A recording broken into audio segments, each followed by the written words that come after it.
Halo teman-teman, selamat datang di YouTube channel saya. Saya hari ini akan membahas mengenai kontrak berjangka surat utang negara atau yang disebut KBSUN. Kita harus memahami dulu apa itu derivatif ya.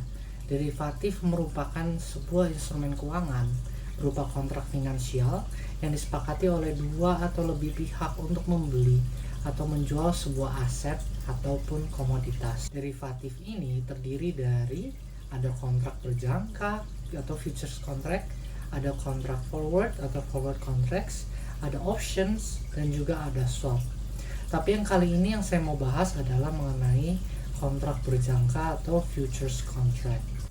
Apa sih itu futures contract? Sesuai dengan namanya ya, secara teori, futures contract merupakan sebuah kontrak yang ditandatangani dengan tujuan untuk membeli atau menjual sebagai salah satu sarana melindungi nilai atas sebuah aset ataupun komoditas. Maksudnya gimana itu? Kita gambarkan seperti ini ya. Seorang petani gandum. Gandum merupakan bahan baku dari mie instan. Pabrik mie instan membeli gandum setiap bulan dari petani tersebut.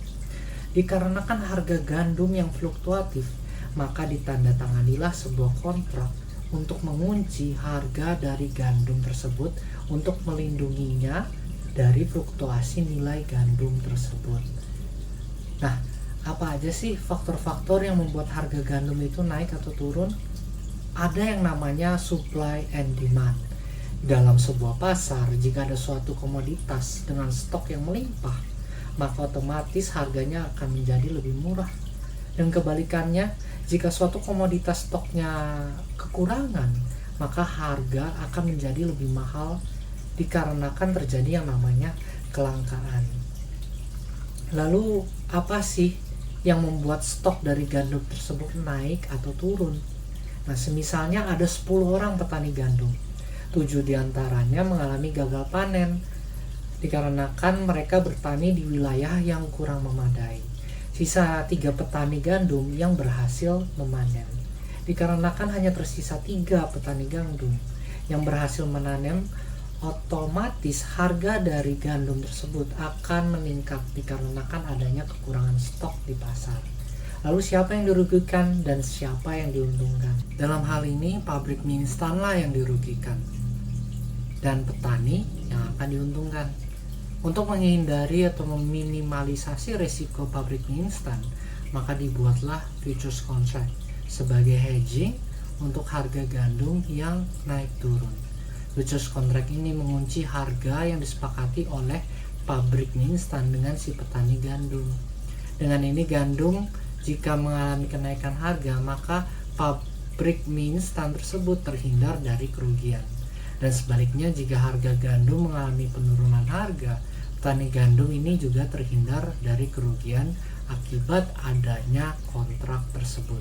Kita udah memahami faktor-faktor yang membuat harga gandum tersebut naik atau turun. Nah, sekarang kalau surat utang negara ini apa faktornya? Nah, salah satu faktornya itu adalah ekspektasi investor terhadap suku bunga. Singkatnya, harga surat utang negara akan mengalami penurunan jika ekspektasi investor terhadap suku bunga naik. Sebaliknya, harga surat utang negara akan naik jika ekspektasi investor terhadap suku bunga turun. Nah, suku bunga ini bisa naik atau turun dikarenakan faktor makroekonomi dari sebuah negara, jika terjadi inflasi ataupun deflasi. Nah, untuk produk investasi KBSUN ini pertama kali diluncurkan pada tahun 2017 dikarenakan pada saat itu adanya inflasi dan menjadikan surat utang negara dengan jangka 5 tahun dan 10 tahun sebagai underlying asetnya dari KBSUN ini. Itu saja pengenalan saya mengenai kontrak berjangka surat utang negara. Sampai ketemu lagi di video saya selanjutnya.